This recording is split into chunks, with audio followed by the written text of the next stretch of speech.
I have these dualities in my life. Where am I agitating myself right now is being here, putting up a bloody video on LinkedIn about my studio day. And one of the things that goes along with Joseph Ross that I sort of came upon was the motto of that I specialize in keeping everything I do a secret.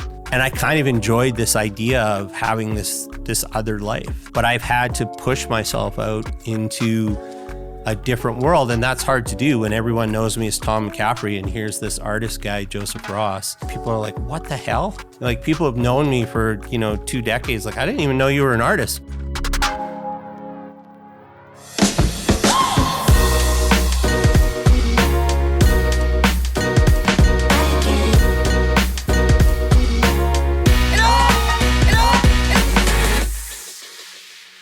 Welcome to the Calgary Sessions. This is episode number 162. I'm your host, Jeff Humphreys. Before we get into it today, I've been rambling on about getting people to subscribe or like it. What I really mean is go put some stars against this and write some words. That's what I mean by subscribe and like. So please do that on Apple and Spotify. Today's guest, this is going to be a fun conversation for me specifically. Him and I got connected, I don't know, year and a half, 2 years ago now. I got this, I got tagged in this LinkedIn post. And so I'm like, oh, this will be interesting. So I go to LinkedIn, pop it open, and here he is, this guy. He's like, I listened to this podcast, and he's asking people to share it. So he's like, here I am sharing it. And so that was my first intro to this guy. And him and I have worked together. We've hung out a bunch. So his life, it's perfect timing. So please name and who you are. My name's Tom McCaffery. Who I am, the existential answer to that question is I think I'm a person of service. I'm an advisor, someone that spends a lot of time thinking about business, a lot of time thinking about art. Personally, I have a wife of almost 30 years. I'm not sure she wants me talking about that too much because it ages both of us. But professionally, I'm many things.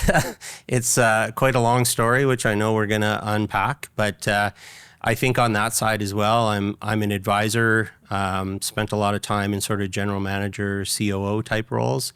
But now professionally, I've made a lot of changes. And so I'm the co-founder of two companies one called Two River Investments, and the other one's called Two River Advisory. Underneath each of those companies are other companies and investments and things. And then all kinds of other stuff I have going on. Yeah, so when you and I first connected, corporate gig, doing what you do. Yeah. And then, fast forward, here we are doing something totally different. Totally different. Which is interesting. You've seen a bunch of these, obviously. Yeah. So what's fun for me is to, like I said, when we first meet, you're operating in this lane. And then here we are, a couple years later, you and I can sit down and have a chat because, your lanes start merging and becoming this interesting conversation. So take this thing back. Where you grew up, how you grew up, parents, family, jobs, all of it. And then we'll kind of weave to where you are today and we'll talk about the art. So I'm pretty much a Calgary kid. I was born in Montreal, but we moved here when I was 2. So I was pretty much a Calgarian, consider myself a Calgarian because I've never really lived anywhere else. Spent most of my childhood in the Huntington kind of Thorncliffe area of Calgary, so can't even claim that I've moved from one side of the city to the other. So I'm not sure what that says about me. I hope something good, but maybe not. And so my whole professional career has been here. My whole life has been here, and it's been a good one. It's been a long journey now, and things are looking different, and Calgary's looking different, and obviously things for Canada are looking different. So that's kind of it's an interesting time to be Canadian. Yes. Lots of us talking about that kind of thing. But in terms of childhood, I think a lot of my life there's polarities to it. Or maybe there's just two different sides to different things that I've been through. And I often say I'm a very black and white person.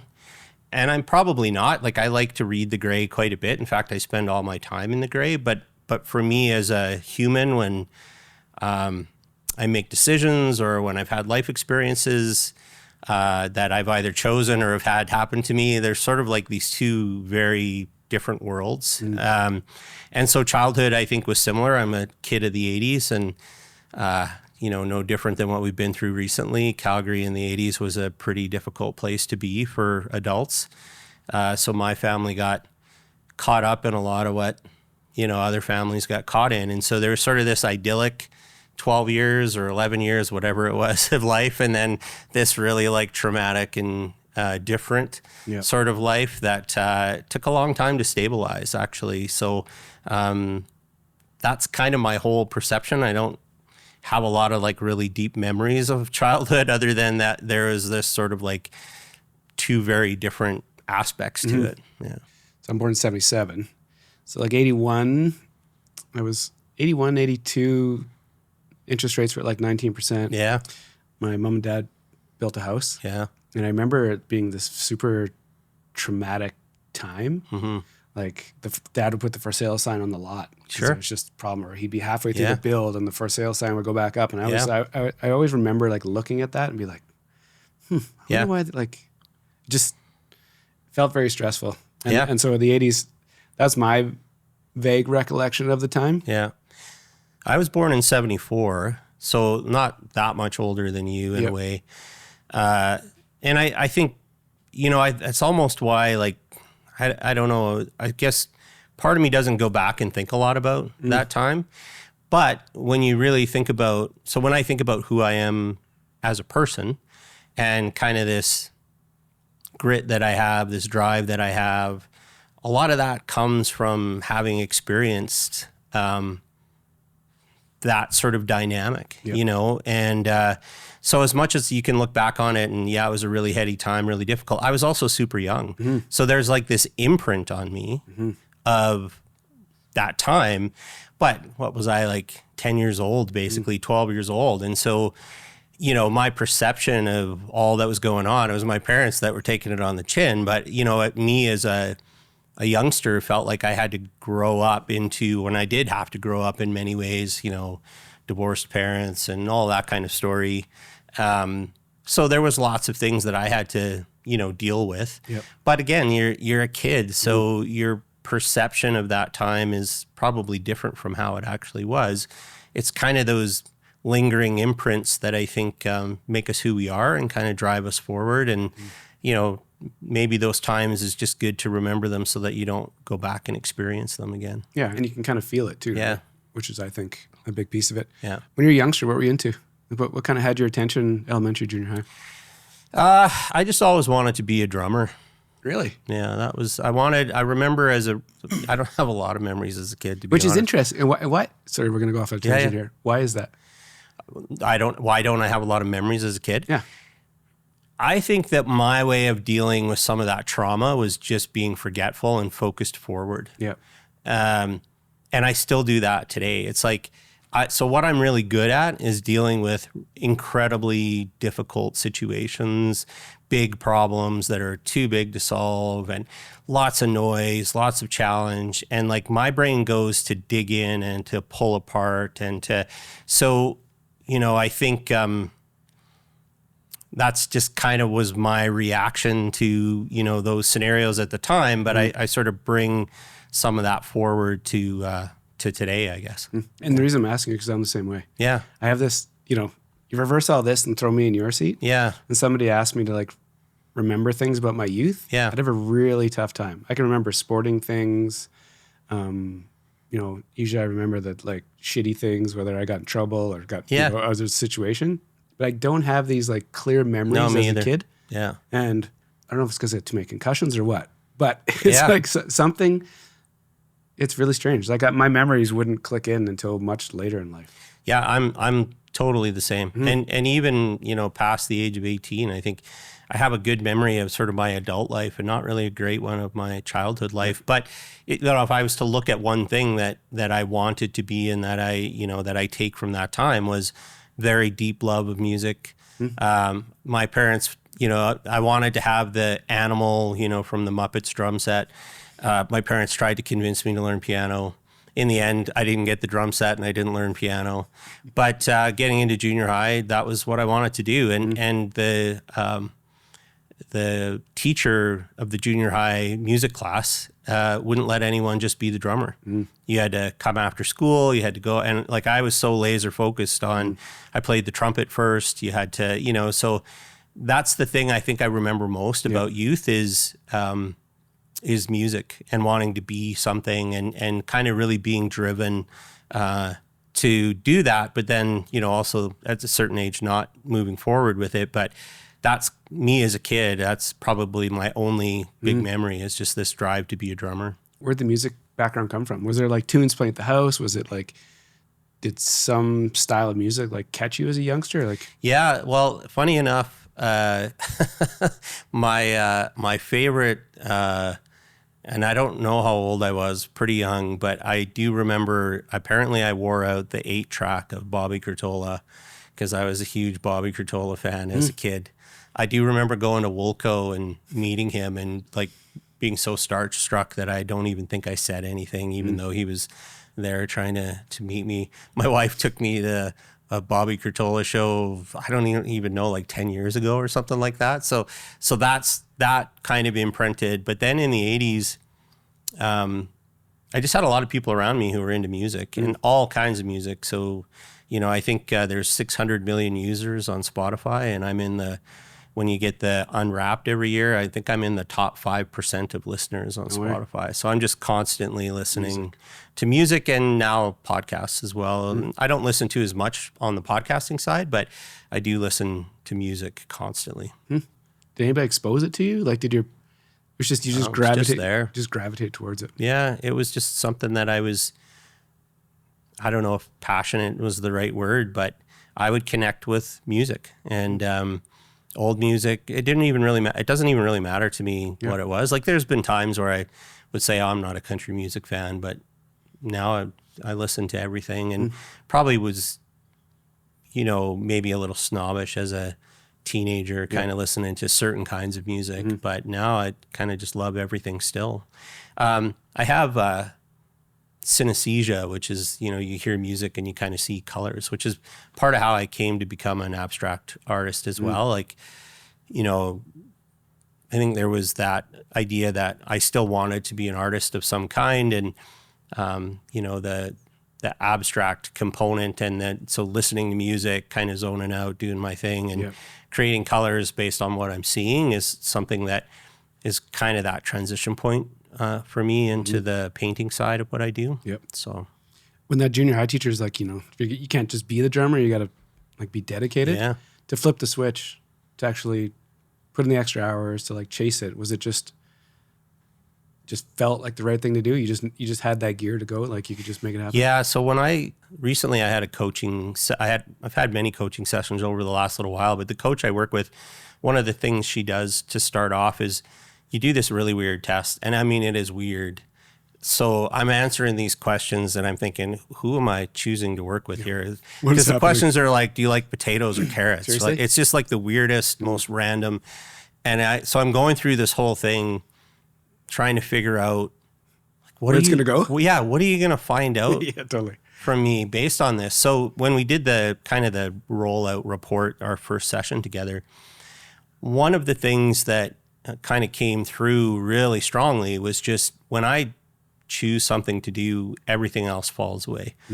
To the point where even, like I get so busy that my health goes downhill and my, almost my relationships can go downhill. And so this idea of balance, I said earlier about the polarity kind of thing, when I get focused on something, it becomes the only thing. And so, it started back then. I had this drive to be a drummer.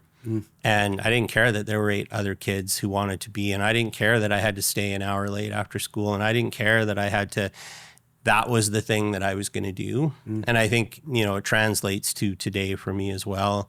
You can't do big things unless you have, I guess, a laser focus, but, every strength has a opposite kind of weakness to it. So you kind of have to learn to play those types of things out. But in that time, I was determined that was what I was going to do, and that's what I did. whether it's that, like figuring out music early, whether it's work, whether it's art, to have that focus, it allows you to like progress quicker, right? And maybe achieve a certain level or just proficiency or whatever. The question I'm wiggling towards is like balance. To operate at a high level in anything. Yeah. Do you think the word balance enters into the equation, or is and I'm going to use this word, greatness, is it only possible without the balance? You know, like when you're so focused, and whether your relationships, diet, whatever, all these things start slipping because it's just to achieve that thing, everything else has to be. Yeah. There's a quote I really like. I'm not great at remembering them that well, but I really like to kind of have a book at home, and often if I'm feeling kind of down, I'll flip through this book and look for some quotes from people that I've jotted down over the years, and so I have hundreds of them that I've written down. Yep.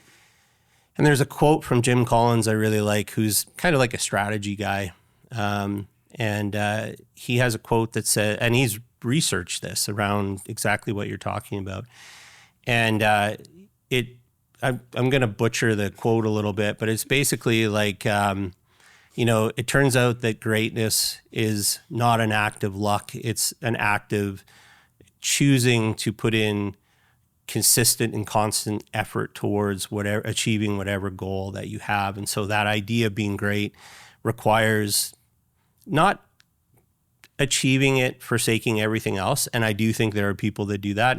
I would say to be a billionaire, you got to want to step on a lot of throats. So you can be a billionaire, but the reality is, to get there, to actually do the things you need to do, are you actually still a good person at the end of the day? And so I do think that there's degrees of humanness that have to come along with our attempt at achieving the greatness that we want. And then the other thing that I think we have to get really good at is understanding that there's degrees of success. Yep. And I think what maybe has hindered me at times is being driven, but not understanding that there are degrees of success, almost assuming that there's one success. And it actually took me time in connecting with other people who achieve their goals to actually see some of them achieve this goal in the way that they had talked about it, and then watch their life fall apart because it's probably not the thing that you think it's going to be, that it's going to be different. It's going to look different. So, in Atomic Habits, they talk a little bit about, or a lot about this idea that, you want to lose weight. So you start running, and that's your exercise, right? And then you lose a bunch of weight and you stop running because your goal was to lose weight, but it wasn't to become a runner. Yeah. But you're doing this thing. And, I've kind of been guilty a little bit of that at different times in my life. I've done a lot of really big things. And sometimes when I look back, I think, this idea of, you ran a race, but you didn't want to be a runner. You just wanted to run the race. And so I think we really have to kind of question what we're doing while we're doing it. But I also think that to achieve something great, you have to be willing to sacrifice for it. But you shouldn't be willing to sacrifice the people around you, the people you're connected with, the people inside your company, your family. Like, you still have to be a good person. And I think in order to do that, I think balance is the wrong word. I think it's trying to find levels of different kinds of leadership throughout your life, or different kinds of management of your life in different ways. And because you still need to rest, right? You still need to have family. You should want to have those things. If your whole world is about just achieving that one thing, I think you're going to be a bit lonely when you get there. Yep. High school, music still a thing? Is there anything else that's kind of got your attention then? Are you starting to work, or is it just music? Like, you're just all in? No, it's just music. I was in like... So I think I basically graduated high school in grade 11 because I had so many credits from band, because I was the only drummer, and there was jazz band and concert band and God knows what. There was like 7 of them, right? Yeah. So I was getting credits at a ridiculous rate. And so that was the thing. And I was in a couple of high school bands. I think a couple of them were pretty good. Yep. But different time. There's no YouTube. There's no, no SoundCloud to upload stuff to. Yep. So, and then you needed 4 people. Like, I was just the drummer, right? You weren't singing back there? I did do a little singing, to be honest. Good. I'm not a great singer. I did it because singers are crazy, and so are drummers, by the way. But, singers were always difficult to find and difficult to hold on to. Mm-hmm. So, we had a really good solid core. We just never really had I think, the singer we needed. Mm-hmm. And, and then you start getting close to 18 and other people's parents start telling them they should be something other than a crazy musician. And so life sort of starts to transition. But other than that, in high school, I mean, coming out of it, I thought about being, there were two things I thought about being. One was a teacher, and the other was a psychologist. Those two things seemed to interest me. Yeah. Based on what? I don't know. It's just kind of I think I might like to hear people's problems and help to solve them. And, I think I wouldn't mind teaching people how to do things. So both of those things just sort of seemed interesting, but I didn't really have a lot of adult guidance or mentorship. There was a little bit of it around, but so I didn't understand what those things really meant. And I also didn't have the money to go to university. So that wasn't really an option. It turned, later, many years later, I've been a manager since I was 23 years old. And I realized that I kind of became a psychologist and a teacher because I was a manager. Mm-hmm. So I kind of lived that out without having to go to university to do it, I guess. Were you a good student? Like, was school a natural thing for you, or was it just you had to be there? I was really good at passing a test the night before, studying. And so I was smart enough to retain information for a few hours. I wasn't really a great student. So when I did my master's degree many years later, I had to learn to be a student right along with, because 50% wasn't going to cut it anymore. You needed at least, I think it was 70 or 75 to pass the course. So it was no joke. Like it's hard to pass something at 70%, right? Mm-hmm. So I had to learn to be a student later on in life, but it wasn't really something I was driven by. I had long hair. I had the whole thing, man. I was going to be a rock star, so I didn't need school. You say that with a half grin right now. Man. But was that was the mission? You were working, that was the vision. And did you say it out loud, or you just were putting in the effort? No, that's a really interesting point. It's one thing that I tell if I'm mentoring someone or coaching them and they're telling me about what they want to do. I actually say that a lot now. You have to say it out loud. Yeah. You have to put it into existence. Yeah. I don't think I did, and I didn't have at that time the confidence, the clarity, the security to pursue something that was on the edge, on the fringe, right? And it was difficult not having like a really solid band that wanted to go off and do that as well, right? Yep. So as much as I had that in my head that that's what I wanted to do, there just was no logical way to actually make it happen. Yep. And but I think part of it was that lack of being able to bring it about to pursue it against all odds, right? And maybe that's what's shifted for me in my older years as I got confident, as I recognized how to, work with people around me, but build relationships and have a network and understand it's not actually just about me. I didn't understand that then. You're kind of 18 and in your own world, right? So that's, I think, what I've learned growing up. And so therefore achieved a lot of things because now I understand that. Yeah. But probably the one thing that I wanted to achieve most back then, I didn't have the tools in the toolbox to really pursue that. You touched on something just a few minutes ago about that like guidance or that presence around you to kind of help. It's just you being like self-reliant, knowing that you had to kind of figure this out on your own, or like what was that? Did you know that, or you just were moving that way because that was the situation you're in? Yeah, I think, and this is my sort of perception of being a teenager, and God knows our perceptions as teenagers are not what they are. Skewed. It's life the way that I remember it, right? One, I didn't ask for any help. Yeah. So that's another thing. That's interesting, right? Yeah. That's another thing that I didn't understand then that I understand now, is like putting it out there, right? Like you did on that. And that's why I actually responded to you, because sometimes we don't realize that when we ask for help, people help us. Yeah. But we maybe don't know, or we don't pick up on the fact that they're helping us. So that day when you posted that, we didn't know each other at all, but I'm like, hey, this guy asked me to share this, so I'm gonna do that. I've listened to a few of them, and so for me, I didn't ask for help. My parents were busy. I can't even imagine, what their lives were like in those times. They were both trying to figure their own shit out. And yeah, they had two teenagers who were both crazy and doing whatever they were doing. And so, I had adults around me, but I didn't have adult focus really on me at the same time. Yep. So, and also I feel like I became an adult really young. Like my wife comments on, I didn't really have a childhood. I've been 50 years old since I was 10. Consistent. Yeah.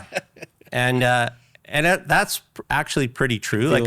Even if I had that kind of guidance, I feel like I was a bit of an old soul, I guess, to a degree. And so I don't, now I have a very different perspective than I did back then, but life felt hard. And, there was enough uncertainty and, a lot of people, maybe make assumptions about me, but, if growing up, if there wasn't welfare, there were times we wouldn't have eaten, right? And then we had help getting us into, kind of like a rent-controlled sort of place. And my mom was, up at 5 a.m. and off to work and doing her thing. Like, she was doing the best she could. Everyone was doing the best they could. But like, there was lots of times where, if it wasn't for my grandmother, we wouldn't be eating, or we wouldn't have, there were times, and again, this is my recollection of the time, but I remember times kind of choosing between heat and electricity and then choosing electricity because we could keep the oven door open and hang some blankets and keep it warm, right? That wasn't a consistent all the time thing, but there were moments where it was like on that edge of not homelessness by any means, but like that's what it felt like to me. I was, you're so young, you don't have the control of going out and getting a job and working. And so when those dramatic things happen, it's pretty terrifying when it's out of your control. And I think that's also why at 18, it was like, no, I'm taking control of this. I don't want to, experience any of that. And again, it's like, I don't really know how bad it was. I don't really know, I have my perception of what it was like at the time. And all I remember it being was really tough. The self-reliance piece. Yeah. At 18, like what did you decide? Well, at 18, the idea of being a drummer and all of my bandmates at the time were all going to university. I couldn't afford it. Were you working then? Not really. No, I had got a summer job. I was working at a place called Cal Homes, which is funny enough. I was almost living in a place like that because it was just like rent controlled city properties. Yep. So we were the summer students basically. And so I had that job, but because I wasn't going back to school, I didn't have university to go to. I ended up staying on for a couple of years, doing kind of manual labor. Again, economy is not really great at the time. I don't have any education. So, once that job ended, because it wasn't a permanent job, my first real job was working the night shift at Walmart, which is newly opened at the time. And it was the only full-time job I could get was $6.50 an hour, working at Walmart. So from there forward, like my focus was certainty, security. But, how I achieved that was my attitude was always having seen, not just my parents, but a lot of people in the 80s kind of struggle and, being out of work for long periods of time. I was like, man, I'm going to be the last person turning off the lights in this place if they ever shut it down. Like, I'm going to be the hardest working person here. And so, I ended up getting on the day shift at Walmart because I was working so hard on the night shift. And, I just had that work ethic of I'm going to be the last person here and I'll turn off the lights when there's nothing left of this business. So that was kind of my entry was, now you can call it fancy, like merchandising, because I had to pull all this stuff from the warehouse. And so now when I talk about it, it sounds super cool. Well, now you have the words. That's right. So back then it was stocking shelves. Just like supply chain, right? Nobody understood supply chain. I did it. 20 years really in supply chain and like deep experience. My base knowledge is supply chain, but I didn't choose that. Yeah. You know, supply chain back then, now you can go to university for it. So you can be a supply chain professional. Yeah. Back then, it was where you ended up because it was like being part of the mailroom. So we have a very different perception of, and so throughout that period, I always knew how important it was because I was seeing it on the front lines and I was seeing, you know, how difficult it was and where all the challenges were. And then my attitude was, I love big problems and there's lots of problems in supply chain. So I got to solve lots of problems. And, you know, that's kind of how I built my stability was, you know, I became a general manager at the age of 23 because the guy that I was working for at the time didn't know I was 23 and he didn't want to pay someone the princely sum of $50,000 to come and run his company for him. So I was making $23,000 at the time and he's like, well, I'll pay you 26. Yeah. But I knew what I was getting or I kind of knew. I didn't fully know, but I knew when he said, well, you know, I can teach you how to do it. I was like, yeah, because that's who I was. Like I come into a situation and I learn what I'm doing, but then I want to learn the next thing and the next thing. And so that drive to make sure that I was integral to the company, that I was the last person there turning out the lights if things went sideways, meant I had to learn everything about how that company ran. And I just got really lucky with the first place I ever worked that the opportunity to become a general manager was actually even there. Like when you grow up that way and there's kind of some pressures, and whether you fully understand how deep the pressures were, there's pressures because you live through some things. Yeah. What I find interesting is when work ethic shows up, when you're willing to actually put in the work to avoid that situation. Yeah. And or knowing that there's no safety net too. So you only have one option, which is to be self-reliant, put in the work and make something happen. Yeah. That's one path. The other path of just like being a deadbeat, shutting it all down, you know. Yeah. That's also a path too, right? Yeah. Do you ever think about why you go on? Why the switch? Yeah. What's interesting is I remember being, again, not a lot of memories. You're bringing back memories from childhood. I'm working you, buddy. Yeah, that's right. I remember being 8 years old-ish and someone asking me what I wanted to be. And of course, at that time, you know, the typical answer is fireman, whatever, policeman, you know, kind of deal. Because you're too young to really know that you're going to be a supply chain person. But I remember saying I wanted to be a hobo. Very clearly at that age, remember saying that. And because that idea of like shutting it down is there. So for me, it's that polarity thing to a degree. I didn't love, you know, one of the reasons I think it took me so many years, well, there's lots of reasons, but one of the really big reasons why it took me so many years to just do my own thing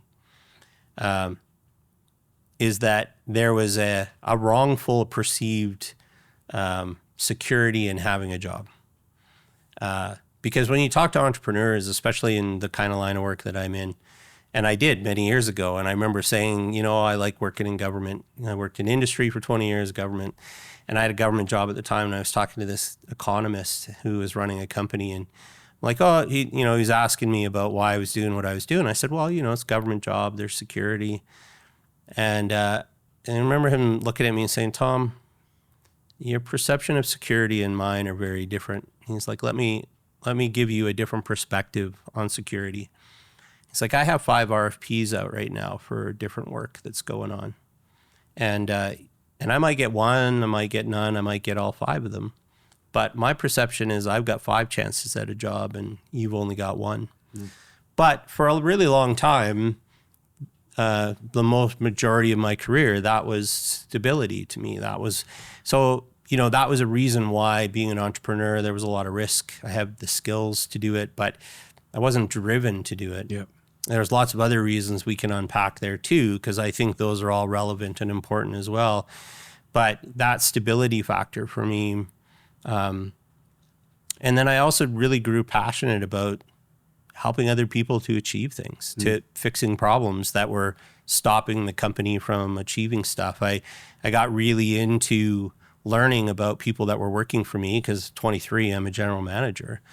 That that's a pretty difficult place to be in when you've got people who are like 10 years older than you and you're now the boss. You've got to learn to manage in those situations. And so, learning how to deal with that part of it was getting really interested in people and understanding what they were trying to achieve, not just for the company, but also inside of their careers. And, so there was a lot of things I started to get out of that beyond just the security of having the job. But that was why I kind of ended up going down that road.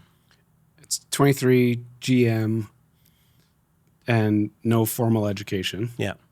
Did you trust yourself that you could just do it? And if you didn't know exactly what you were going to do, you had the work ethic to figure it out. Is that kind of, or are you just looking at the $26,000 bump? You're like, we're good. The $3,000 bump to 23 to 26,000.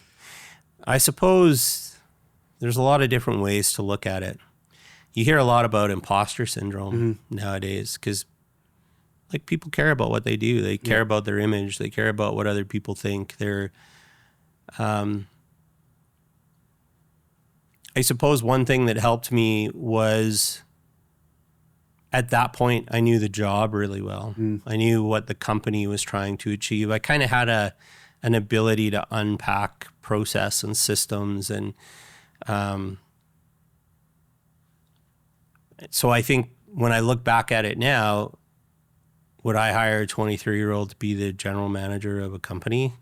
That would be a pretty big stretch. Now, the guy that hired me, his name was Ed Roll. He just passed away back around Christmas time. And he was a tough bugger. But I was 23 years old. I needed him to be a tough bugger.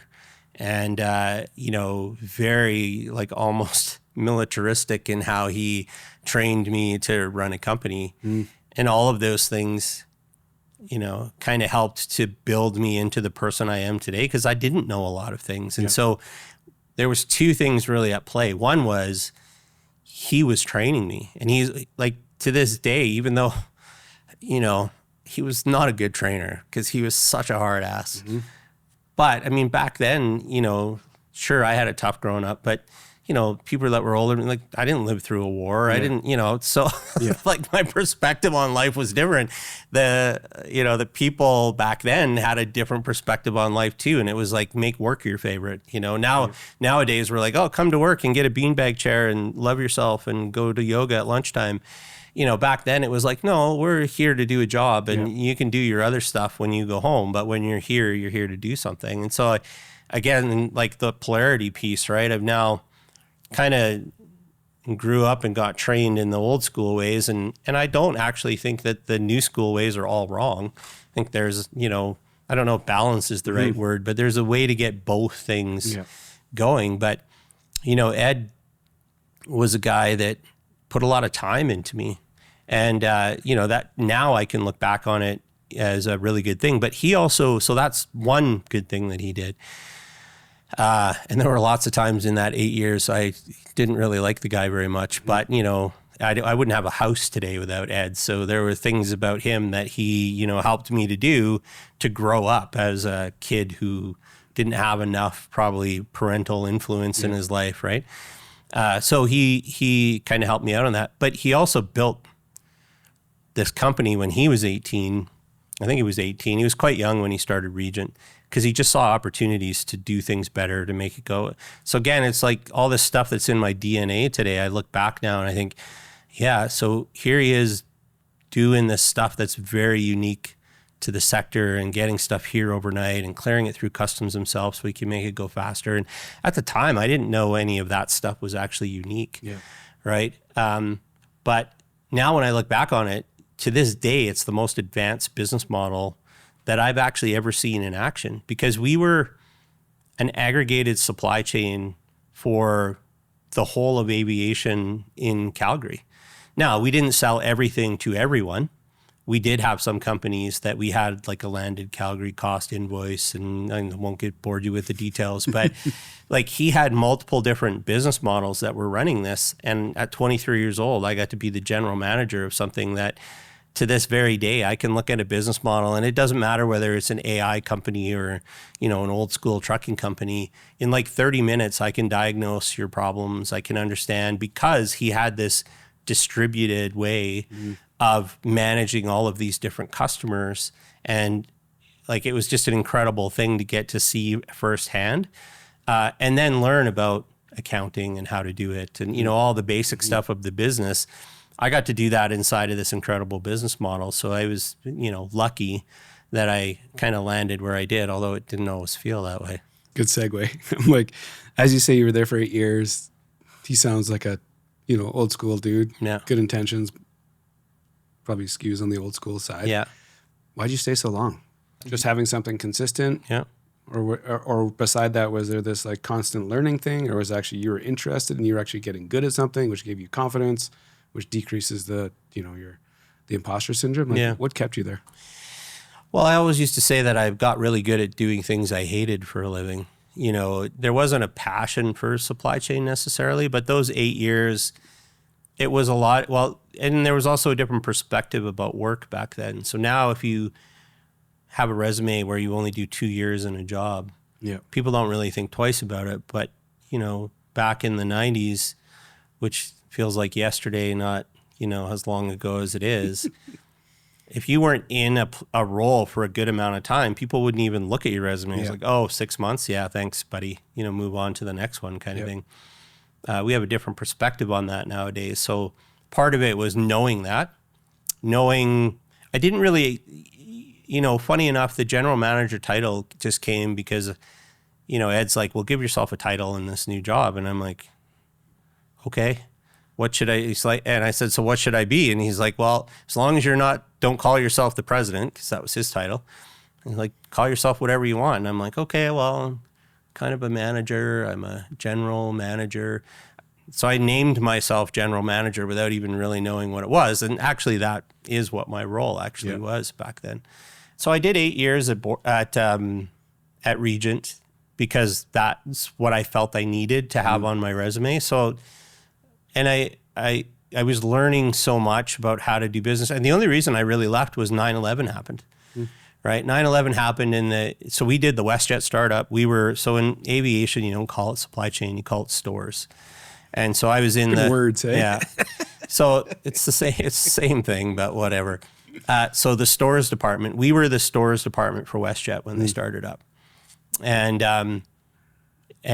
So we did all this like really cool stuff, but after 9/11, the market really changed. And so a lot of our base customers started to pull back. There wasn't, a lot really going on for a while. And Ed said to me at one point, he's like, well, look, he had said this to me almost in the beginning. He's like, there's always going to be enough money in the bank to pay our salary for a year if things go sideways, which also gave me that sense of stability, right?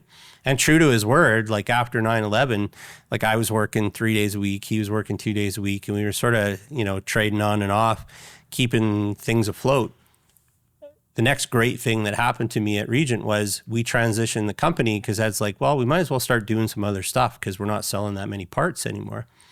And so we got it into upholstery and we got it into sheet metal work. And the first time I had to go run a sewing machine, I just said to Ed, I'm like, look, I'm not a sheet metal guy. I'm not going to run a sewing machine. Like, you don't really need me anymore, which was, for a guy that looked for security and wanted a job. But so that was why I ended up leaving, was there just really wasn't a role. We weren't really selling that many parts. Regent still exists today. It does heavy maintenance. It did not do that when I worked there. So I took some time off. I wrote 3 books because I could afford to be off for a little while. It was the only break in my career that I ever had. I wrote 3 books, and then the phone rang one day and someone from Ken Boric Air called me, and then I went and ran their supply chain for 8 years because they had lots of problems. And, another old school aviation guy, Dan Noonan, told someone at Boric that if Tom couldn't solve your problems, then nobody can, because they were having some issues in their supply chain. And so I ended up at Boric for another 8 years after that. Writing 3 books. Yeah.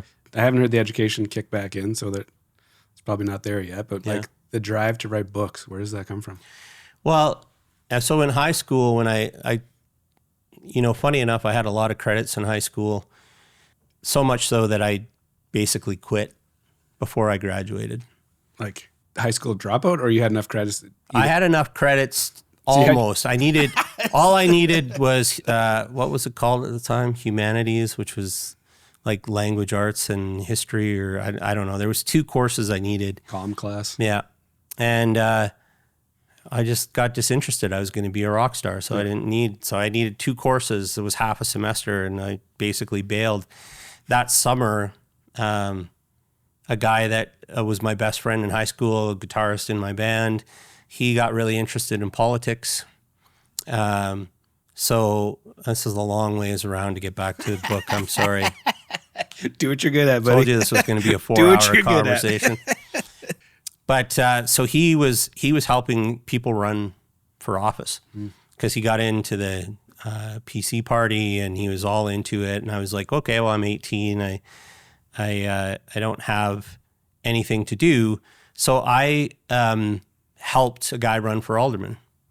And I like poured myself heart and soul into it. It wasn't a full election. It was like a couple people had gotten promoted to in the provincial election, and so there were a couple seats open in the city council. So this guy Doug Klochuk, he was running for alderman, and I door knocked like a son of a gun for long-haired guitarist. Well, I had to cut it a little. Okay. Had to cut it a little, so it was only this long. Okay. But I was still a scraggly looking kid, I'm sure. So I helped him run for alderman. Well, his campaign manager was Patty Greer, which some people will know her name. She was also an alderman at one point in time.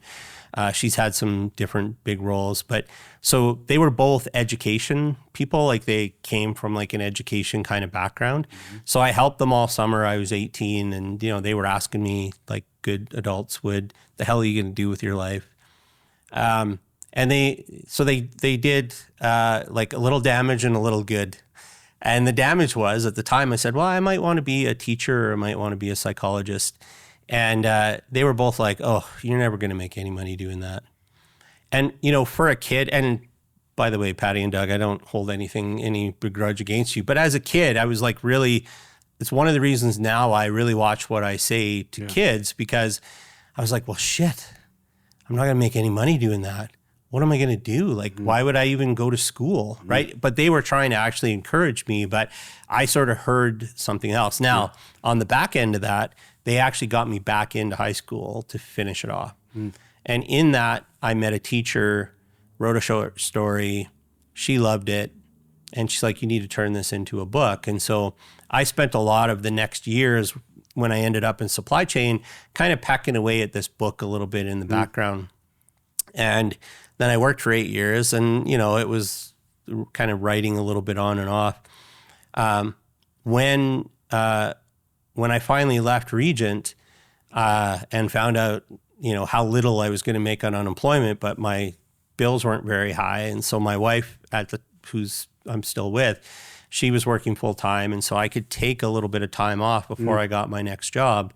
And I thought, well, great, I can be a writer. So I just poured myself into that for, I think like 5 or 6 months. And I wrote 3 books and then went back to work. Just went back to work. Yeah. That creativity piece, whether it's music or writing, did you know what it was then? Like, did you know that you could connect music, writing as this creative thread in you? I guess at the time I was kind of, it was sort of, I can control the writing myself. I can't be a musician by myself. So if you'd asked me which one I wanted to do more, it probably would have been be a musician. But I didn't see that as an option. And so the writing and, having that teacher that supported me was kind of the foot I needed in the door. But the creativity thing goes with me everywhere I go. I think that's why I like to solve problems, right? So, even now when I'm creating a piece of art, it's like I create problems for myself to solve. Yeah. I'm not planning this thing out, and that's business, right? You need a strategy, you need goals, you need whatever, because you need something to monitor against, right? You need to know that you have direction. But ultimately, you're just day after day solving a lot of different problems. And I think creativity in the workplace has been incredibly undervalued for a really long time. And, it's probably the only thing that I have that I would count as a really big skill. Yep. And so I kind of see my creativity play out every day. It's one of the reasons that even in aviation and supply chain, lots of creativity, right? How are you going to make sure that Kemboric Air had 65 airplanes. And, back then there was a FedEx commercial, and I can't remember the exact slogan, but it was basically like FedEx goes everywhere overnight. No, it didn't. It didn't go to Antarctica. It didn't go to Iqaluit. It didn't go to the Maldives. There were lots of places where my company had airplanes that FedEx didn't overnight to.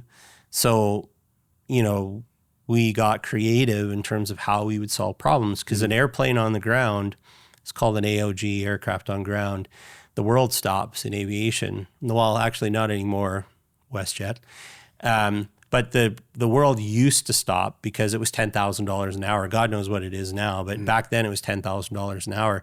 So I was like, mid-tier guy at Boric until there was an AOG, and all of a sudden I was like the guy in the headlights. Well, you learn to be real creative because, I went from working for Ed to working at Boric for another old guy who was also a really difficult person to work for. And so there wasn't a lot of room for mistakes. And so that creativity, building basically an international supply chain, again, I can make it sound really cool today, but back then it didn't feel like that was actually what I was doing. Yeah. But so that creativity for me flows on the writing and music and painting side, but I've leveraged it into my career to kind of, do a lot of really big things that other people probably couldn't accomplish because they're just not creative enough. Yep. As I'm listening to it, it's like the creative thinking piece, obviously, which unlocks a bunch of opportunities. And then that ties into the truth, like the classic arts of music, art, and writing. Yeah. I think we're going into a really interesting era with AI in that, if I find myself in my basement sometimes arguing with ChatGPT. But it's that ability to see something that's not there and then start figuring out, well, what do I need to know to solve this problem and what types of things? And so, now that you can interplay with something that has a degree of knowledge that you really have to test and that you have to have your own experience and understanding. But, I feel like we're going into an era now where technical skill and finance skill has been really important and has been very highly valued by industry. And I still think and technical skill, like those three things will still be there. But I actually think that the future, especially at the executive level, will be dominated by people who trend high on creativity because, and I think that's probably fairly true already. It's just that they maybe don't recognize that creativity and they don't see it that way. But the idea of having a blank screen and a partner that knows finance better than I do, that, that I can now tap into. Yeah. I've always had great people around me to do that, but now actually I can do it on my own. I still need the great people, but it opens up doors for me to go much farther, much faster. The AI conversation is interesting because it will eliminate some jobs, just like the internet did and horse to car, jobs disappear. But I do think it's the benefit of it is just like these creative thinkers, what can they create? Yeah. Good and bad. It'll be a double edge, but like the good ones can get A to B a lot quicker with better results. Well, Excel was supposed to kill the accounting world. I think when they, if you go back and look historically at some of the news articles and the different things, like the advent of the computer, the desk-sized computer was supposed to eliminate swaths of jobs. When they did, as far as I know, I know at least with the computer, sure, there were some jobs maybe that changed or evolved or maybe went away, but there was like 100,000 new job titles that got created because of it, right? So one thing that I think people need to really think about is where they fit, but how they can use those tools to their advantage. But again, that takes that creativity piece. Yep. So it'll be really interesting. I mean, I'll probably be dead before most of this stuff, really kind of plays out and we see if any of it's actually real. But it's exciting to think about. I find it exciting to think about that. And yes, there are certain roles that will evolve, but, I think people's knowledge base and fact checking and ability, it's not just about creativity, right? You're still going to need people at different points. I was at an event recently so I've been on the Alberta Welding Optimization Committee for a really long time. And they put on these I'm not I ran a welding company, but I'm not a welding guy, but I'm like the token government guy that they let hang out with the smart people in the room. But what I found really interesting was obviously there's professions like that where there's an impact now. You look at welding regulations like in a book form. That's how old I am. I show you in book form and not in gigabytes. But, same with Transport Canada rules and, everything. These are big books of things that it's not humanly possible to really be able to retain that much information. What I found really interesting about the conversation at the conference was this take of, but you still own the decision. So you can utilize the tool, but you still own the decision. So don't just type it in and send it off. You still own the output of whatever it is that you're doing. And I think that will continue to be the case. So does that mean certain jobs are maybe going to go away, some more menial jobs? Yeah, maybe. But I actually think that everybody's skill sets has to kind of up their game in order to be able to be the complement that is going to be required. And I think that's getting tougher and tougher because technology is getting a little too good. That's the kind of the unknown for me, because ChatGPT is good, but it's only so good. It's not good enough yet. So if it becomes really, really good, and now if we see kind of this leveling up, it's going to be tough for some people because we're still human at the end of the day. Maybe that's where the argument of implanting the chip in your brain is going to come in. I don't know.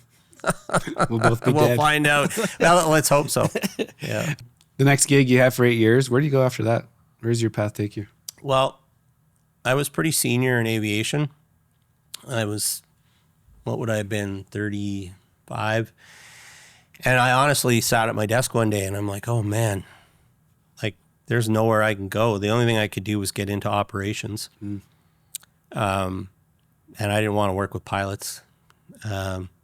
Pilots are crazy and they're a pain to deal with. And I didn't really have aspirations to run like a big aviation company.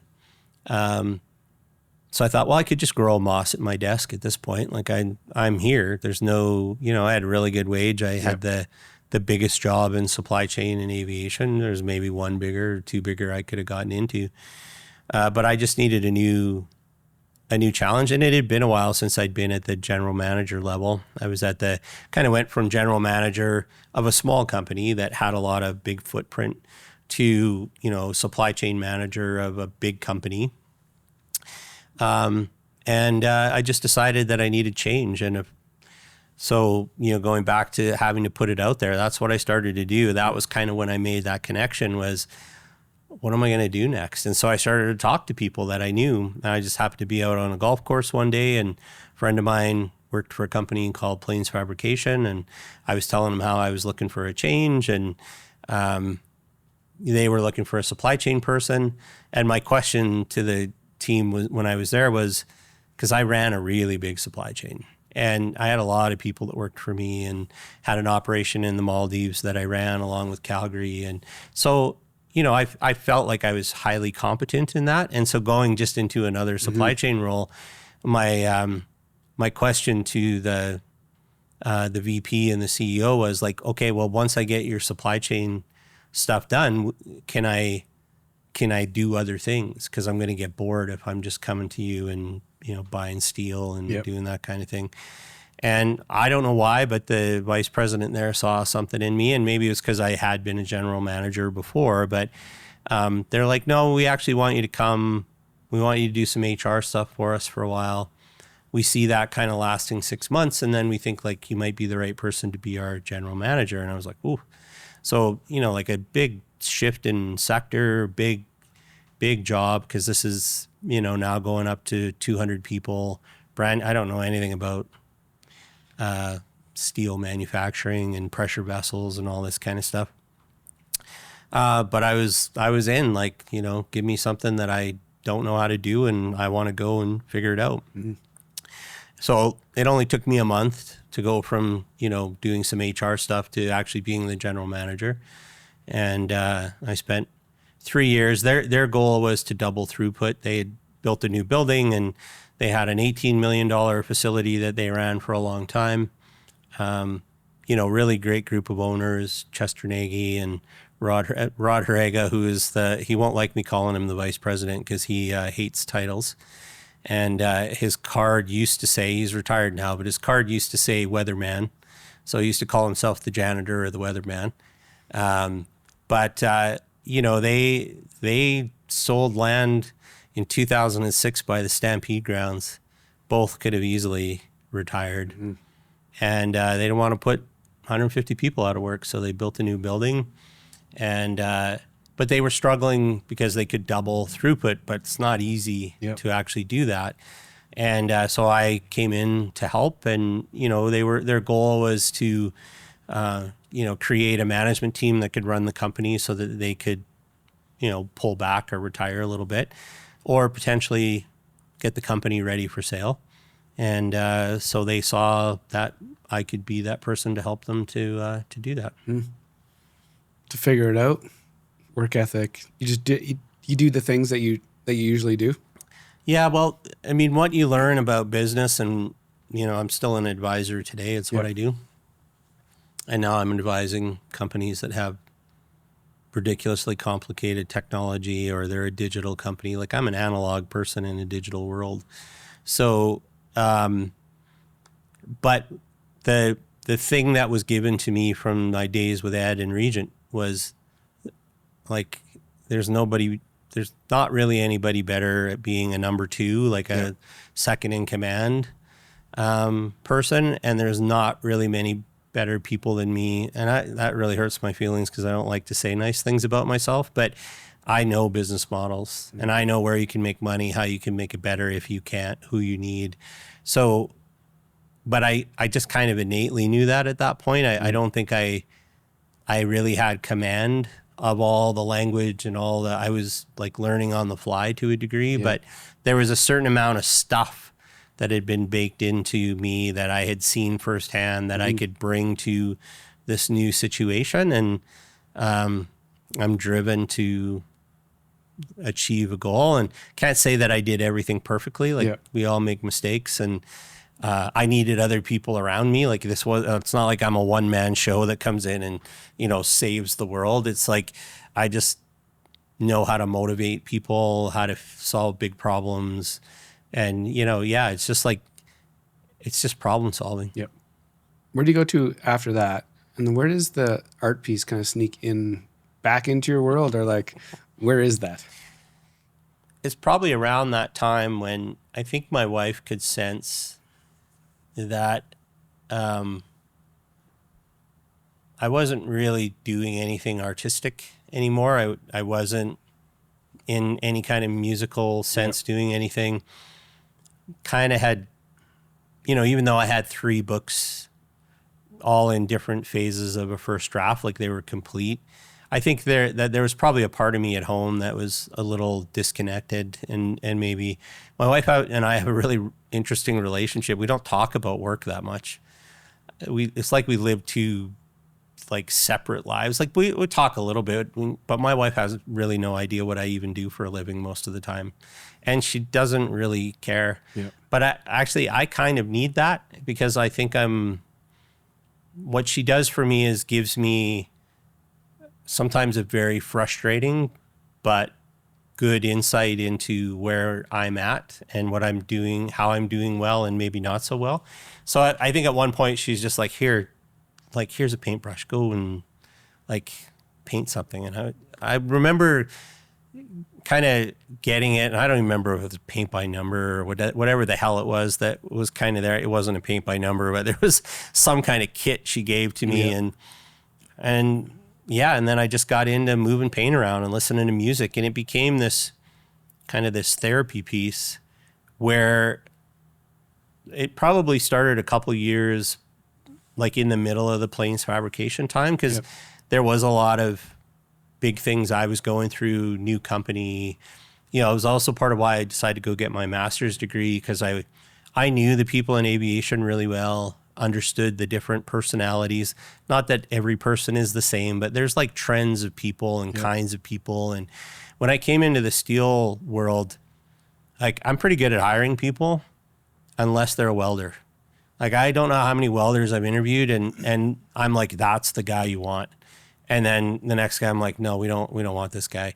And literally the guy that we don't want is the guy that shows up for work every day. He'll work the night shift. And so I learned that my like radar for welding people was way off. But I was kind of facing a lot of these challenges where I was like, oh, I'm having a harder time.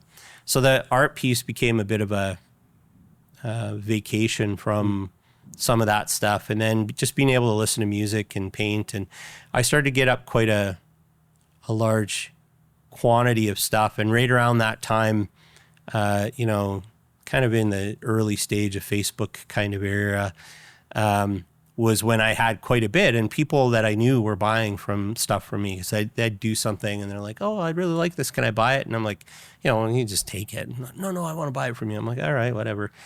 And then my sister-in-law was like, you should put this stuff on Facebook. And I'm like, oh my God, I'm not trying to sell stuff, right?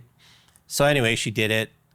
She put stuff up there, and it just started to build from there. And it took a while to sort of grow, but it was also at a time when I went from industry into government. So it's another one of these big like polar shifts in my career. And so kind of what happened or layered over top was, you know, through that time I was always painting, but I wasn't really trying to be an artist or someone who was selling or whatever. It just slowly gathered steam to the point where enough people were buying it. My sister-in-law was kind of pushing me to do something with it, and I had too much stuff in my basement. So I went out and got a gallery and, you know, started to, so it just sort of happened in the background. Yeah. But that was also why at the time when she's like, I'm going to put this on Facebook, I'm like, whoa, hold on. I don't want, it wasn't that I wasn't happy with what I was doing, but I'm also a writer. So I'm like, well, I'm just use a pseudonym. Like, why would I, you know, writers do that all the time. They just give themselves a different name and they kind of maintain this, you know, duality of life and art kind of thing. And so I kind of created that, not wanting this huge separation, but also, you know, not wanting a bunch of welders making fun of me for this weird abstract art that I was throwing out online. And so I'm like, well, let's just use my middle names. Let's just use Joseph Ross. It was a natural thing because I was a writer, and that's kind of how it started to take on a life of its own, basically. Once you started putting the hours, did you know it was like a therapy session when you were painting? Did you understand what it was doing for you? Yeah. Like you could actually be mindful of, okay, I'm feeling the heat over here. I need to bring it closer and just kind of zone out. You knew what you were doing? Yeah, each piece represented, at first, it wasn't me getting that artistic about it. At first, it was me just learning how to put color on canvas and then having some really cool people around me who are like, oh, you should use better canvas. You should, you know, I started to kind of learn stuff in the background of it all, and growing a bit of a practice, I guess, around what I was starting to do. And so it started to become a thing of its own, to the point that it just started to go. And then, you know, when I got into the first gallery, the only gallery that I was really a part of, like I didn't even really talk about it to people. I just, you know, I'd go and work on the weekends at the gallery occasionally. I used to go in, so it was like an artist run gallery. So I'd go in once or, you know, twice a week and kind of mop the floors and then go to work down in my downtown job. And, you know, so it just felt like this kind of separate thing. But when I'm in that moment, it was always the reason I veered towards abstract. Initially, I was doing landscape and did a little bit of portraiture, and again, just kind of trialing and error, doing stuff and trying to make it feel natural. The reason I chose abstract was the synesthesia component, and then just being able to capture this moment. Yep. So sometimes it was like just the music I was listening to. Sometimes, what was coming out was frustration or disappointment or, happiness or whatever it was. And when it was done, I could look at it and go, yeah, that's a representation of where I'm at right now. And then similar to like being a kid and not having a memory, and it's like I just move on to the next one and the next one. And how I practice art now is completely changed. But at the time, that was why abstract, and that was why I started to evolve, I guess. And then at the gallery was the first time when I started to sell art to people I didn't know. And that was the moment I knew I was actually an artist. Up until that point, I was like dabbling in something. Yeah. And it didn't count when I sold it to someone that I knew because, whatever. But that moment when, the first one went to Chicago, because Motion Gallery used to be, it's gone now, but in Eau Claire, and it was right beside the Sheraton. And, I didn't sell a lot of art in Calgary, but I got stuff that I don't even know. I never kept count of how many I sold, but it was a lot. And I think 2 out of the 100 pieces stayed in Calgary. Everything else went somewhere else in the world. So the duality of it, though, was it because and you kind of said it, but having a blue collar gig, here's this abstract, creative outlet, and it's been like that for a long time. This is less than a year that you're actually, or around a year that you've been saying this is who I am, and this is a part of me now. It's hard to say. There's so many colliding points of my life at the moment. But, so I spent a decade in government. I'm going to give you another roundabout way to get to this answer. That's great. But I knew you were going to go back there, so I didn't have to ask. I spent a decade in government, which I loved and may go back to one day because I love government work. You talk about problems that are too big to solve. Yeah. Internal to government and external to what they're trying to achieve. Man, sign me up. I love that. When you say that, though, it makes sense. Yeah. But when you first say it, I get cringy. I'm like, yeah. Why does a creative dude want to go work in the government? It just feels horrible. Yeah, but that makes sense. It can be. Yeah. And I also suppose it's because I don't accept that something can't be different. Right.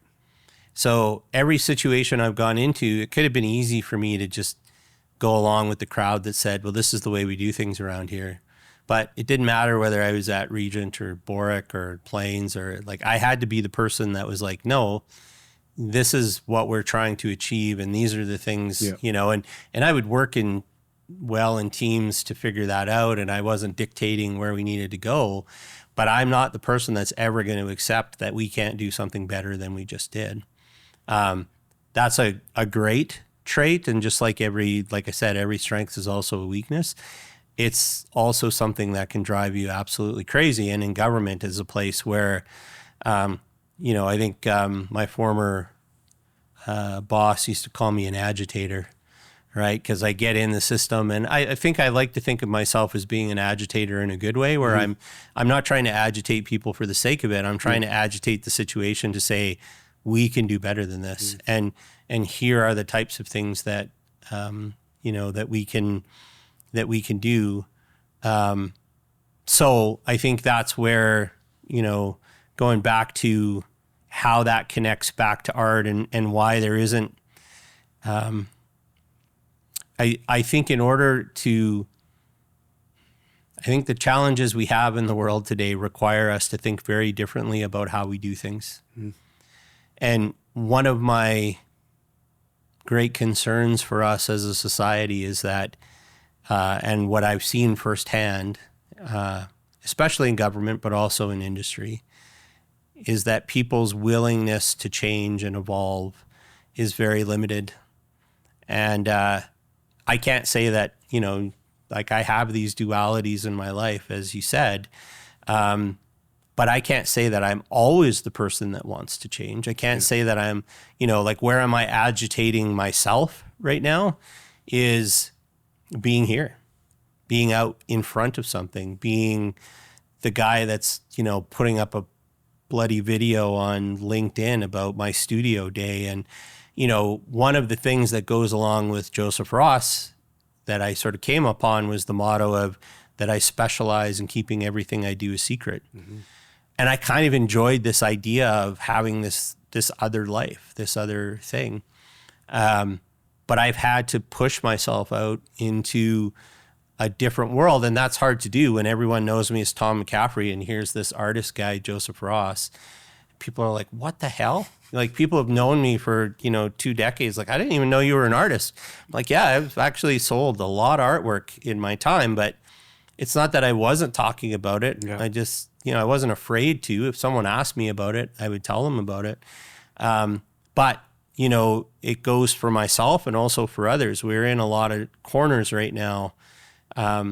And we need agitators. We need people who are willing to like make big, bold steps and change things. And I'm doing that for myself, but there's so much crazy shit going on in the world right now that part of me thinks I'd like to be back in government trying to, be one of those agitators who are trying to make the big change, not the little mediocre things that all of us do in our daily lives. It's like, no, we've got to take some big swings. So for me on the art side, I'm taking some really big swings. And, but I've always done that in my career. So it's uncomfortable, but I'm kind of used to that feeling of discomfort. You've been there. Like if there's enough data points out there that you're like, okay, this is, I've felt this before. Yeah. And there's that risk of public failure, right? Like I don't like looking at myself on camera. It's not, and unless they're good cameras. Yeah. Well, I'll tell you then you what, can handle it. That's right. Yeah. You've helped me to think better of myself, but, and obviously I dress in a way where I'm not shy. Yeah. I'm not afraid of people looking at me, but now I have to come into this world of like, you have to tell people your story. Yeah. And, why we originally connected, because I think at the time, there was a couple of business ideas you had, and there was some stuff you wanted to test just because based on where I was at in my world. And, it was months later where it occurred to me, I'm like, this world of everything goes on YouTube. One, that's not my space. It's not how my brain works. And then, the reason why you guys came to my mind was just, I thought, well, if I'm going to do this, then I should do the version of it that I'm most connected to, that sounds good and, looks good, which is why, and then you've encouraged me to like go beyond that and try to do some studio stuff and be a little more, and so, I'm agitating the hell out of myself. So, I've done that through my career, but now I'm trying to do that as much for myself as I possibly can. Which is tricky, right? When you're in a job and you're the agitator, you're pushing for change, you can see like what it can be and what the possibilities are. You reverse it all and do it to yourself. Why is it hard to do that? Well, I think, number one is, at least for me, I know everybody's different from this, but I think I'm one of the things I like to brag about in an interview is that, I can get everybody that I've ever worked for to give me a reference, but I can actually get a hell of a lot of people who have worked for me to also give me a reference. And I think that's a much harder thing for people to actually do. And the reason for that is because, I'm hard on the problem. I'm not really hard on the people, except if it's me. Because I'm really hard on myself. I have like absolutely ridiculous expectations of what I should do and how I should be and what I should achieve and I would never impose that or put that on to someone else, but I do it to myself constantly. I did it when I was in sports because I was always trying to drive myself to be better. I've done it with art. I've done it with business. I've done it with everything where like, the forgiveness that I would have for others and the time and the patience I would have for others is pretty big. And it's absolutely zero for myself. That was another one of the, true kind of gems that came out of that first coaching session.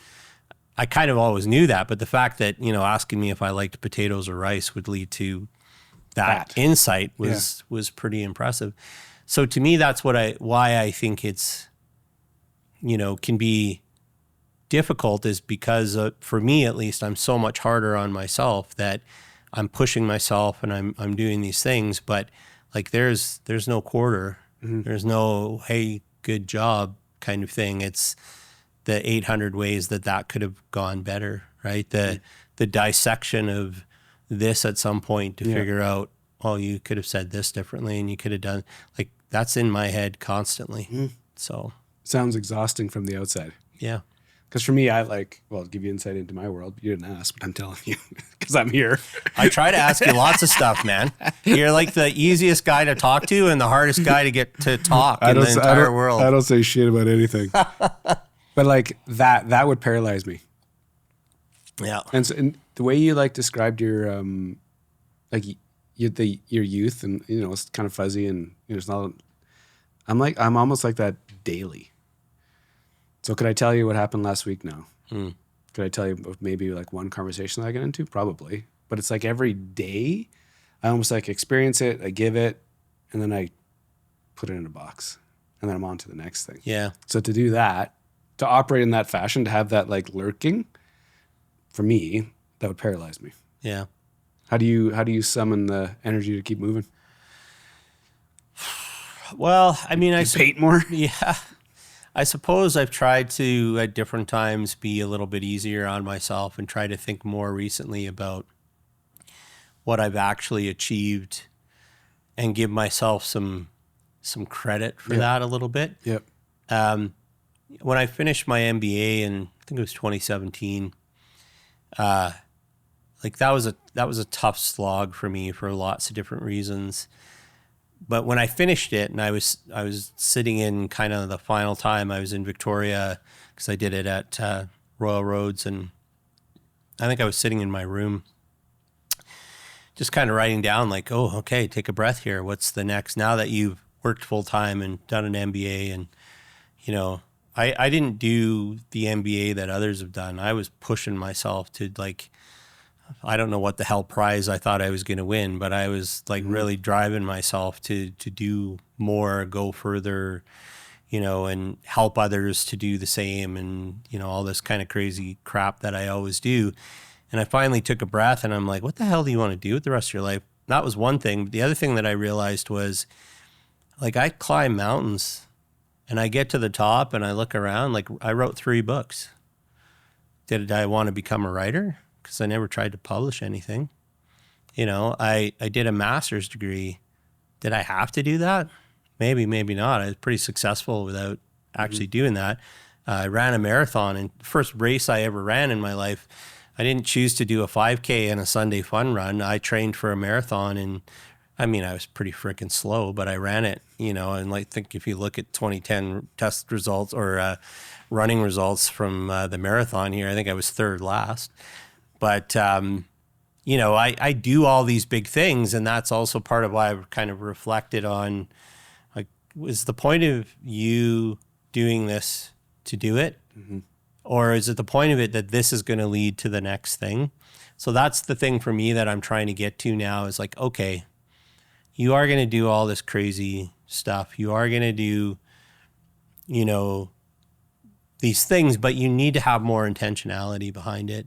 So, and already sounding like I'm kind of beating up on myself now as it is, but that's where I'm trying to improve is like, I need to ease off on myself a little bit, but I also need to recognize that when I do these things that I would like, the next 10, 20, 30 years to kind of build, instead of it just being a marathon, a couple half marathons and then, done.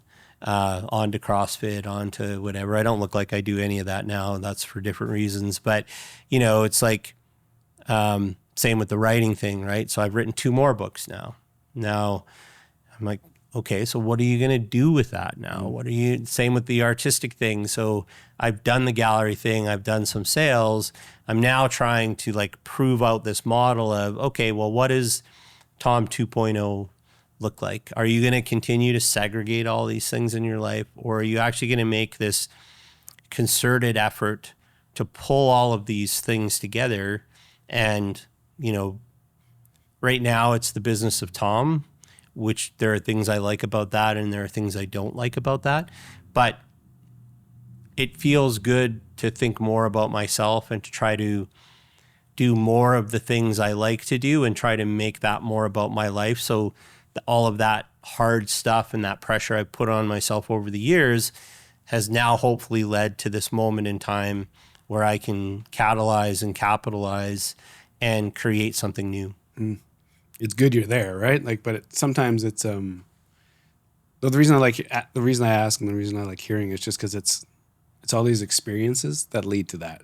To be able to say that now and actually understand it is because you've dealt with all these things over all these years, which gives some clarity, right? To actually understand it. Yeah. I'm not a big Tony Robbins guy, but I remember seeing I spend an inordinate, I haven't in the last couple of years, but I used to spend an inordinate amount of time reading about people and communication. And so I love Adam Grant and, Malcolm Gladwell, all these different things, right? I'm always trying to unpack people puzzles. And I remember, so to do that, I watch a lot of different things and, everybody, Peterson and, the couple guys I really like is Adam Grant and, Malcolm Gladwell. Although even what I like about Malcolm Gladwell is he goes back to some of his older stuff now and he's actually kind of even tearing into that. So I really appreciate that sort of thought level of we're going to try to understand people, but we're even going to evolve our opinion of them. So with Tony Robbins, I don't listen to a lot of his stuff, but I watched him with this guy in one of his audiences, and the guy was, I think it doesn't matter whether it was a guy or girl, but the person was really down on their younger life and kind of reflecting about how hard that made their life now, right? And they were sort of carrying a lot of things along and thinking, oh, well, I could have been more successful if I'd had this, or I could have done, if these other things had like added up for me, I could be further ahead and better off. But this person had already done, a lot of things and experienced, and they were successful, but they were sort of lamenting this past. And that was pretty meaningful to me because I think in some ways I kind of was doing the same thing, which is why my perspective is so different on it now. Because his response was kind of unpacking the why of, well, why did you pursue that? What drove you? What changed you about those situations that, and so going back to even what you asked me earlier, that response was so perfect for me because I was like, oh yeah, actually, my perception of that is different because I'm sure their perception and the other people, everyone's perception is different. But actually, that's probably those things and those feelings and that, whatever trauma I felt or whatever issues I had made me who I am today. So I couldn't be here and doing these things. And no different than the guy in his 30s who had the mantra of, man, I'm really successful doing things I hate for a living. Right? And like I say stuff like that, I'm a writer. Yeah. Right? That's also why with my art shows, like, I'm going to do one last art show. This was when it started. It looks different, sounds different now. But, when I started down that road, I was like, oh, okay, well, what am I going to call it? Right? And I was like, well, maybe it's my last show. I could call it a retirement show. I'm like, oh, I'm going to call it Death of an Artist. So I started to voice this out to people because you got to say the stuff you want out loud. And the first few people were like, ooh, death? Really? Death? Is you sure you want to? And eventually, and at first I was like, oh, okay, maybe that's too much for people. I don't want to traumatize people with the name of my art show. Or maybe I do now. But the more I thought about it, I'm like, I'm a writer. Of course I call it death of an artist. Doesn't, and then that's when the narrative around the show and what I'm trying to achieve and the barriers and all this stuff kind of started to come to the forefront. And that's kind of what drove me along. So I tend to say a lot of like, kind of, which drives my wife nuts. I use some sort of dramatic phrase to talk about it, and she's the first, because she's a very practical person. It's just like, really? Death of an artist, really? This is what you're going to go with? But, It is the perfect segue. Just talk a little bit about the show. What it is what your, even the transition out from your last gig. Yeah. And then kind of leading in, because I don't know when the idea happened, but it seems like when you and I connected, it was all kind of aligned there. Yeah. So yeah, just run through that moment and then what this thing actually is. Yeah, I had, I got my first CEO job 2 weeks before the pandemic hit. And that was one of my goals was, I really view myself as a really good second in command. I had in my day, everyone called it GM, but because the CEO was called the president, right? So and today you still have companies with CEOs and presidents, but president GM is kind of like the very hands-on component. CEO, COO is the very executive, strategic kind of titles, right? So I had a lot of those jobs, and I thought, man, like I used to have this thing I used to say. So I have so many sayings, but was essentially that I was really tired of feeling like I was forcing people to take their medicine.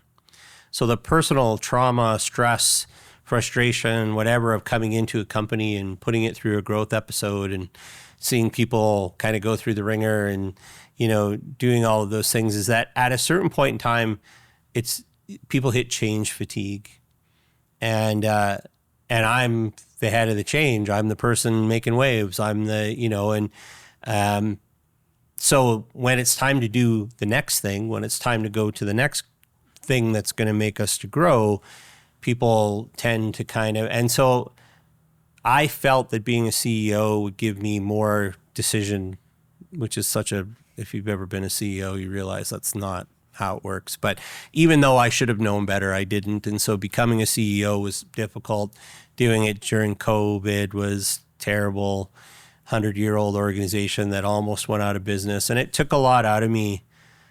And then I went back into government and I found a couple of roles that I really loved that brought me back to life in some ways. The CEO job was fine. It wasn't like it, but it was a big personal toll. And what you realize being the CEO is how lonely it is, even if you have a really good, and I didn't have a second in command, but even if you have one, I can now empathize even more than I could before. Mm-hmm. So how the art show evolved, sorry, I always have to go back to business to come back to this because that's where it all kind of comes from. But when I was getting towards the end, 2024, it was just about to start. And I was in this mode from COVID onward where I was trying to drive so much and so much change. And, all 3 jobs that I had in a row, I was so forward focused. And we were in this world where we weren't connecting with people anymore, like face to face. And it was just like meeting after meeting and thing after thing. And I found myself like feeling like I was getting Alzheimer's. My memory was starting to go. I was feeling like super disconnected from the people around me. I didn't feel like I was being even a good manager anymore. And at Christmas is when I always take the time to look ahead and think, okay, what's your goals for the year? And that was when the show kind of popped up. I was, hadn't done a lot of artwork in the last 5 or 6 years, and was really feeling the lack of that connection to something that I hadn't been creative in 5 or 6 years, even though I kind of had opportunity to do it. I just hadn't taken the opportunity to do it. So I just kind of hatched the idea of, let's do one final really big show. And I always paint in a series. I don't know why I've always done that. I just always have a series and a theme and all this stuff going on. So I've done about 7 of them now. And that was where this idea of putting something to bed, right, and talking and thinking about doing a bunch of abstract art, but because those are reflections of a moment, the downside was I was like, I've never tried to explain work, and all my favorite artists are the same. It's like, you take what you will away from it. I'm not going to tell you what it means. And I've really thought that, but I thought, well, because it's my last show and because it's abstract, and Calgary's not a great abstract town. We're not abstract lovers in Calgary, at least not in my experience. Maybe it's just my artwork. Maybe that's what it is. I've sold a lot, but like I said, not a lot in Calgary. And so I thought, but maybe that's just because there's a disconnect, right? When people see it, oh, my 2-year-old could do that, or oh, this or that. And there's a lot of alchemy involved. And yeah, actually, you're right. Your 2-year-old could probably do some version of it. But I thought, well, let's be more intentional. Let's actually try to give people some insight into why you're creating this piece. And that's where the show started to grow. And it just so happens, at that same time, I talked with my boss at the time, who I've had a great relationship, and I just kind of reflected to him. I'm like, I don't know that I'm the right person for this job anymore. I don't think you need me to do, because he'd had a big plan and some stuff he wanted to do, and the job just became something really different from what I think he had initially intended. And there were lots of reasons for that, and it had nothing to do, with him not wanting to do things. It just wasn't there anymore. And I think that's where I kind of, said to him, I'm just like, I'm not sure this is, So anyway, there was this whole 6-month period after where, he's just like, well, let's give it some time. Let's see how it goes. And, 3 months later, I think we just came back together, and it was just like, yeah, you know what? You don't need me to manage 3 people who don't need to be managed.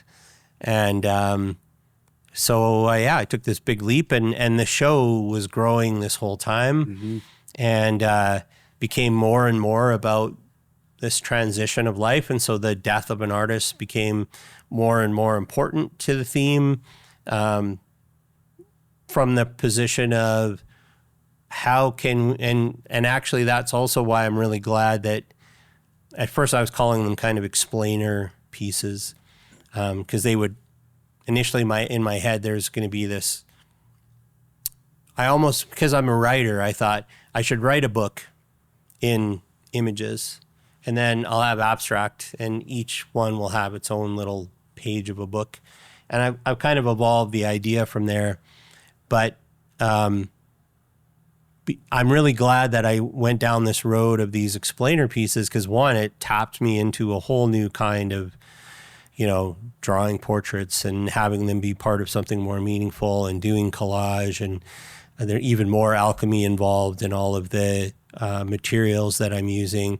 But now these expressions of where my head is at have just been more and more on point. And because I'm now out there in social media land, it's amazing how many people connect with that story, whether they've gone through it themselves, they're thinking about going through it and not sure. And so, it's become this hinge point for people to reach out to me and talk about where they're at, and hear, them asking me questions. And this show is, which will happen on June 7th, is maybe my last show, maybe my retirement from the artistic world.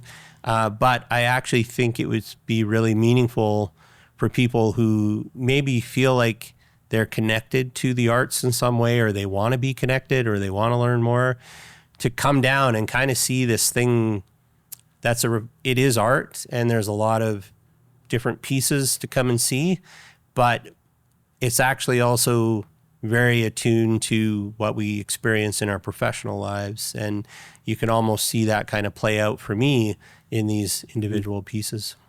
Which would be cool to see. I can't wait to see it actually come together, just being beside it.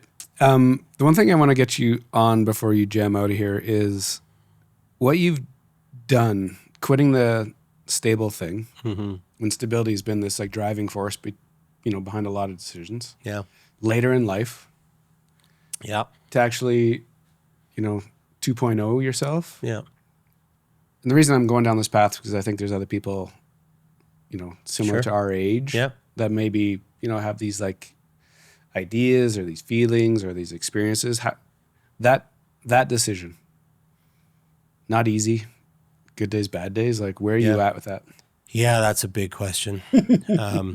First of all, I think people would be amazed to find out we're almost the same age. I think I look like 30 years older than you do.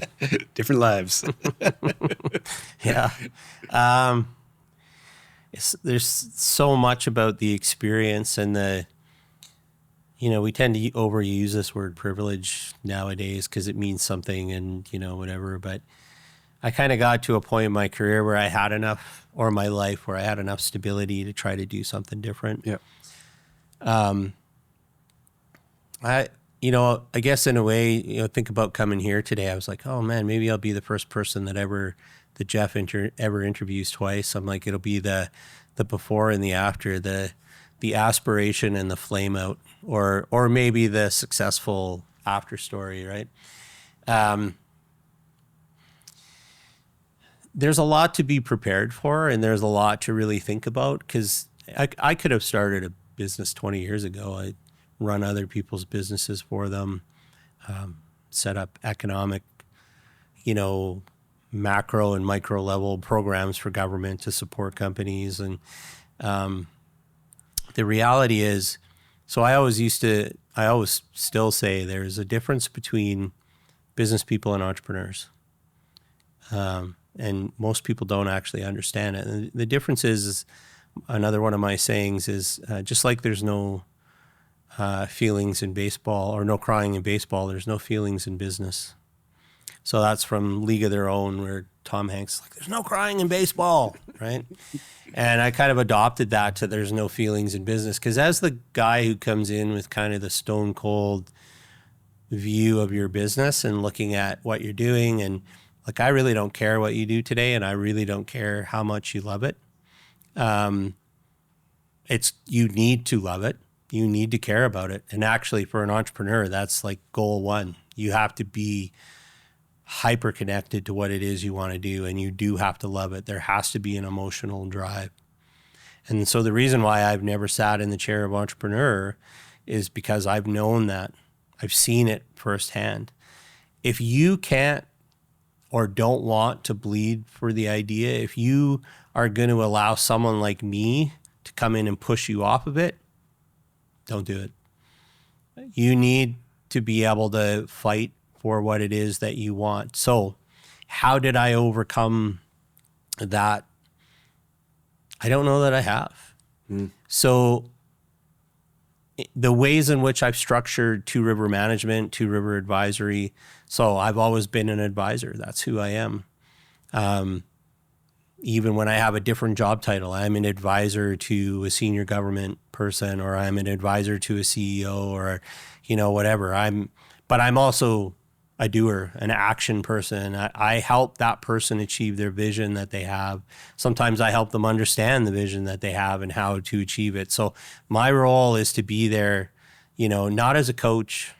I'm going to help you to do this. We're going to lift this together, because it's a very lonely place to be. And I know the road, right? I know the road of finance. I know the road of accounting. I'm not those things, but I know the road. I know the people. I have the network. Let me help you to achieve that goal. So Two River Advisory is a reflection of that. So when I think about my business, I think, that's who I am. I couldn't explain myself any differently. So I advise government, and I advise industry, or senior executives in industry. And, so we're doing a couple of studies on the government side. One we did for Alberta Industrial Heartland, another one we're doing for CSA, different topics. And we go and research and understand deeply what's going on and reflect to them what it is they need to know. Advisory.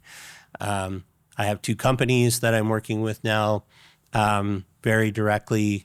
Probably not going to take on too many more, because it's a lot of time and effort working and being a direct advisor to the CEO. And again, just helping them, challenging them, sometimes agitating, and sometimes just being there as, that person you can look to, because it's the loneliest place that you can be. And so for myself, I've experienced that. I've been very lucky in this first year. So it'll be a year on July 1st when I left the safety of the world. And every day I reflect on, is this what I want to do? And I'm very, publicly putting myself out there in terms of what I'm actually doing. So yeah, someday you might see me come up on LinkedIn as a whatever, assistant deputy minister or whatever the heck it is I decide to go and do. Might be industry side. I don't really know. And that isn't because the business isn't working, because if you wanted to be an advisor and you wanted to work for yourself, you couldn't ask for more than what I've actually gotten. We've been very reactive to the work because work has come to us and we've been able to do that. But then there's the idea of growth and stability. And sure, there's money coming in, but it ain't the cushy executive paycheck that I've become very accustomed to in my life. And let's face it, I'm really good at what I do. And actually, I don't ever say now I'm good at doing things I hate for a living. I am so lucky to get to advise, someone like Justin Reimer or Ling Bai, or, there are people who I've met who are just these solid individuals. Working with someone like Derek Armstrong at CED, there's just people that I've had access to in the last 2 years, and I'm like all about helping those people to achieve things, and vice versa, right? You're sort of in it together. So I might want to go back, or I might want to take a direct role at a company with someone that, that I'm working with now in an advisory capacity, just because that's home. That's what I know. But I don't know. I might just stay doing what I'm doing. And where I've been lucky or privileged or smart about how I've developed things is I've opened up the space for me to be able to make those decisions. And it is uncomfortable. And I've always known how uncomfortable that it is. So my hat has always been off to people who are so driven and so focused that they're going to develop this business. Like I'm cognizant of how much of my safety and stability from my life has come from somebody who's put themselves out there on the line, created a company that has some level of success, and then looks to me and says, hey, can you help me with this? Like, what do you think we should do? Where do you think we should go? I really couldn't have asked for more than that, even though I didn't know that that's where it was going to end up. So now the level that I have to get to, and that's, I'm going to try to publish some books, and I'm going to try to create a bigger art career, and feel like that could turn into a big thing. That, can I believe in that enough? Can I trust it enough to really just throw it all out on the line? And, come June 7th, there might be 6 people that walk through that door. And I'm like, yeah, you know what? We'll have a good time, because there'll be 6 people I probably know. And, it looks like there'll be more people than that. And I hope that a lot more people will come and see it, because if there's ever been something that I've laid it on the line for, or it's spilt blood over, and there's been quite a few of those things over the years, but in terms of something that represents just me, in terms of something that I am like more connected to than I can imagine, this is it for me. And that's a pretty raw place to be at times, because people might not react to it. And that's some days, as much as I am a confident person, I don't have imposter syndrome. I've recognized that comes from people not having a network. And that if you have people around you that you trust, and you're the type of person that you can develop relationships and, do whatever, you can achieve anything. Yeah. You don't have to have imposter syndrome. You have to recognize that you aren't the one that's expected to do everything. And that the superpower is saying, yeah, I don't know. Let's go talk to somebody who might. Let's go figure out who, that's, if I have a superpower, it's like I get tagged into a room and there's some pretty big people in there, and they're looking at me to have an answer. Guess what?